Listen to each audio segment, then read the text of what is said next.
दोस्तों, क्या pan India फिल्मों का बुलबुला फूट गया है? क्या ये जो बॉलीवुड और साउथ के क्रॉसओवर की बहुत सारी बातें चल रही थी कि इससे इंडिया का सिनेमा बहुत ग्रो करेगा, बॉर्डर्स का तो कोई मतलब ही नहीं है। आप ये मत कहिए कि ये बॉलीवुड है, ये साउथ है, हम सब एक हैं। ये सारी जो बातें एक डेढ़ साल पहले तक बहुत ज़ोर शोर से हो रही थी और साउथ के एक्टर बॉलीवुड में आके काम करने को राजी थे, कर रहे थे। बॉलीवुड के एक्टर्स जो है वो साउथ में जा रहे थे, अपनी फिल्मों का प्रमोशन कर रहे थे, तमिल तेलुगु फिल्में साइन कर रहे थे। क्या ये सिर्फ एक बुलबुले की तरह फूट चुका है और आपको पता भी नहीं चला? ये जो सारी बातें उठी थी, एक उफान था, ये ठंडा पड़ चुका है।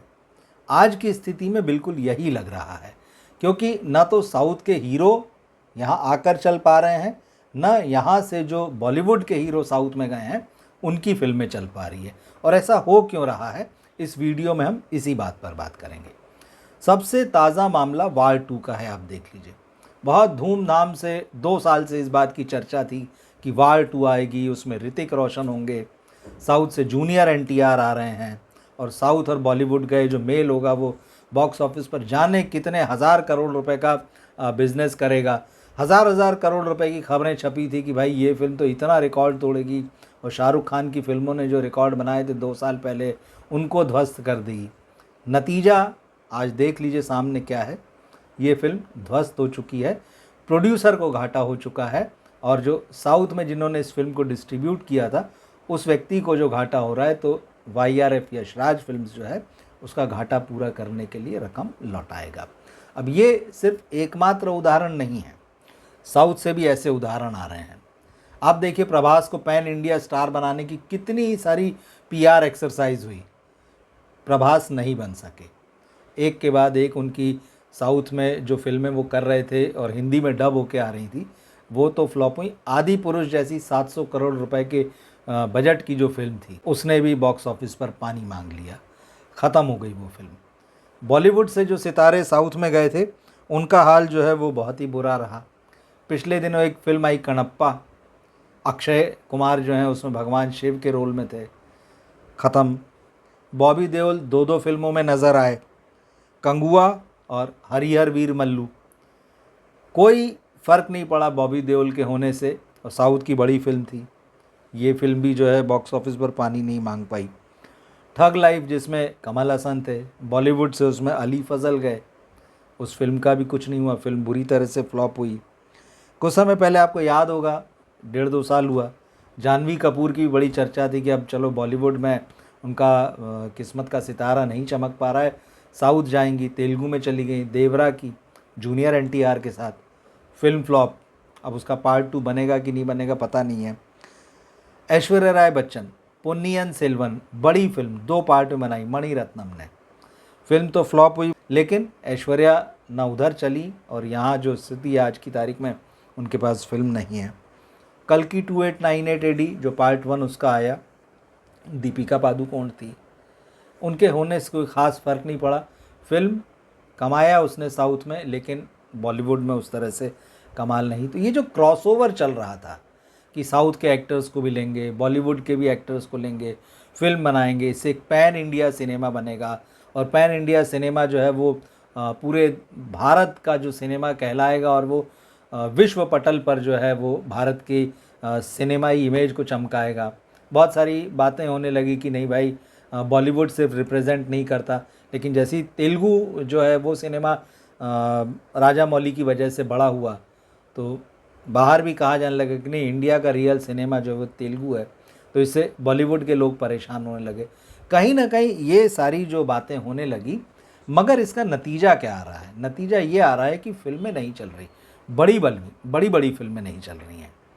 और इसकी वजह है, इसकी वजह यह है कि जब आप एक तरफ के सितारे का स्टारडम तो आपसे संभलता नहीं है, बॉलीवुड वालों से बॉलीवुड वालों का स्टारडम नहीं संभलता, साउथ वाले अपने ऑरा से बाहर नहीं निकल पाते हैं, और जब इन दोनों को एक जगह पर लेकर आते हैं तो बड़ा क्लैश होता है, दोनों को बैलेंस करना पड़ता है। तो वैसे में वो फिल्म ना तो डायरेक्टर की होती है ना प्रोड्यूसर की होती, वो फिल्म पूरी हीरो सेंट्रिक हो जाती है, हीरोज सेंट्रिक हो जाती है। और दोनों जो साउथ और बॉलीवुड के हीरो होते हैं उनकी इमेज को बैलेंस करने के चक्कर में फिल्म का कबाड़ा हो जाता है, और ये लगातार हमको देखने मिल रहा है। जबकि आप देखिए, ये एक बात तो बहुत साफ है कि बॉलीवुड का नेचर सिनेमा का एकदम अलग है और साउथ का नेचर जो है बिल्कुल अलग है।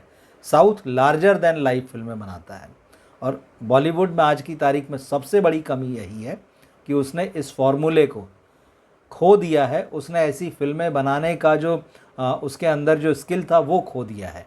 जिस तरह का मीडियोकर सिनेमा बॉलीवुड ने पिछले 2-2.5 दशक में बनाया और जितने कमज़ोर हीरो उसने अपने पर्दे पर उतारे, तो हिंदी का दर्शक जो है उसको पूरी तरह से रिजेक्ट कर चुका है आज की तारीख में।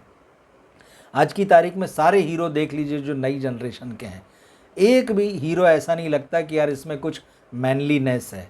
ये सारे बच्चे की तरह लगते हैं और एकदम ऐसे कि अगर इनकी दाढ़ी मूंछ निकाल दो तो ऐसा लगेगा कि ये कॉलेज में पढ़ रहे हैं या स्कूल में पढ़ रहे हैं। तो इनको अपने आप को बॉक्स ऑफिस पर हीरो दिखाने के लिए दाढ़ी रखनी पड़ती है, मूछें रखनी पड़ती है, स्टाइलिश दिखना पड़ता है, क्योंकि उनके अंदर वो बात है ही नहीं। और ये सारा कुछ इतना नकली होता है कि दर्शक उसको भांप लेता है। और साउथ में आप देख लीजिए, जब साउथ के हीरो अकेले आते हैं, प्रभास जब अकेले आते हैं, बाहुबली में देखिए उन्होंने क्या काम किया, और अब तो बाहुबली द एपिक आ रही है, दोनों फिल्मों को मिलाकर एक कट बनाया गया है। पुष्पा वाले अल्लू अर्जुन को देख लीजिए, जब 1 में आए, 2 में आए, उनकी एक पर्सनैलिटी है, वो लार्जर देन लाइफ निकल कर आते हैं। RRR में आप देख लीजिए, रामचरण को देख लीजिए और जूनियर NTR को देख लीजिए, वो उस कल्चर के साथ में, वहाँ के हीरोइज़म के साथ में वो जस्टिस करते नज़र आते हैं। लेकिन जब प्रभास हिंदी फिल्म में नज़र आते हैं तो बहुत कमज़ोर नज़र आते हैं। जूनियर NTR का हाल हमने देख लिया है, रामचरण को हम हिंदी फिल्मों में देख चुके हैं।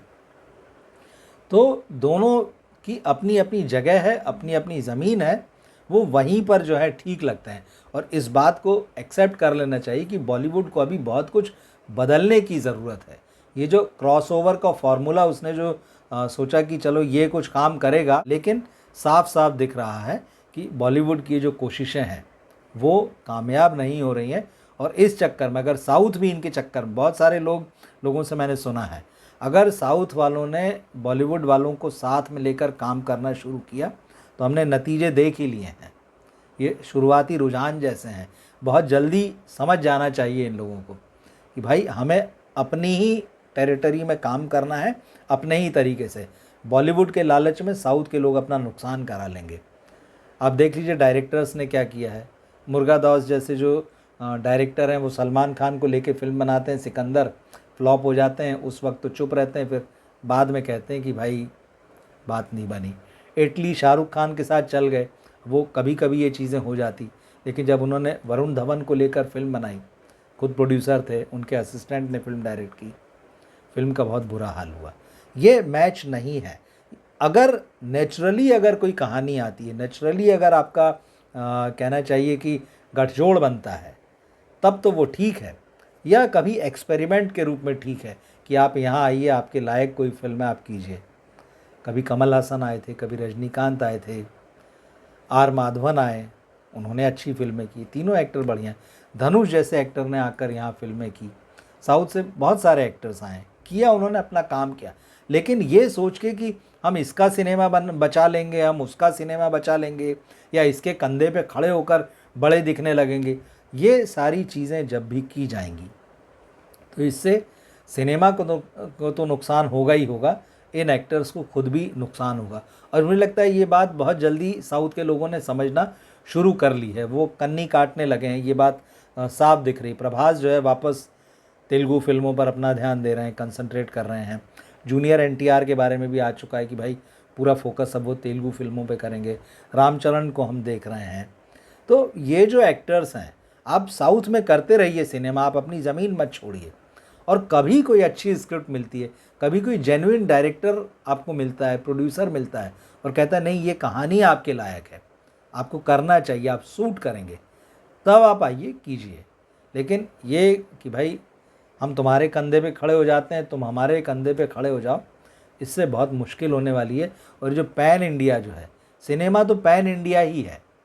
बॉलीवुड का सिनेमा बनता है वो भी इंडिया का है, तमिल तेलुगु मलयालम कन्नड़ का बनता है वो भी इंडिया का है, मराठी गुजराती बांग्ला पंजाबी भोजपुरी असमिया जो भी आप ले लीजिए, सिनेमा सब इंडिया का ही है। और अच्छा होगा तो वो हर जगह चलेगा। और कई फिल्में, हर भाषाओं में वैसी फिल्में आजकल निकल आती। भले ये अलग बात है कि हम उसको OTT पर देख रहे हैं उस सिनेमा को, बड़े पैमाने पर जो है वो देश भर के सिनेमा घरों में नहीं लग रहा। अब ये डिस्ट्रीब्यूशन की प्रॉब्लम है, ये मल्टीप्लेक्सेस और सिनेमा ओनर्स की प्रॉब्लम है कि वो क्यों अच्छी दूसरी भाषाओं की फिल्मों को जो डब होके बाद में आती हैं OTT पर और चलती हैं, वही क्यों इसको अपने यहाँ पर नहीं लेके आते हैं समय से। ये उनकी समस्या है।